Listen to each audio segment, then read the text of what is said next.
why don't we fall through the floor? We know that gravity impacts our everyday activities, from running to jumping to falling.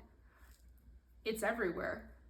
We can measure it through our weight, but if this force is being constantly acted upon us, why don't we fall through the floor?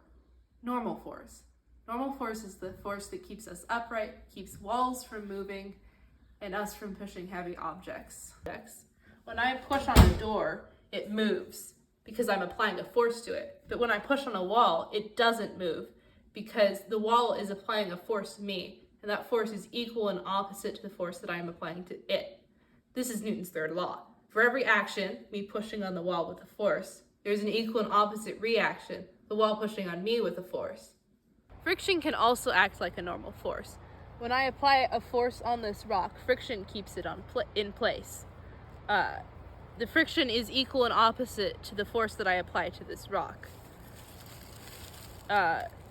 Just as I apply a force to the rock applies a force to me.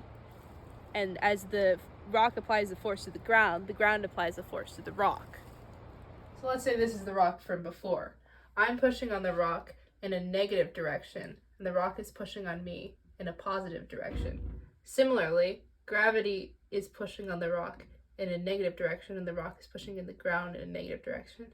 And the normal force is pushing up on the rock in a positive direction. We can map these quantities on a graph. So this is me applying, or the rock applying the force to me applying the force to the rock applying the force to the ground, and the ground applying the force to the rock. And all of these should cancel out, resulting in 0, 0, or not moving.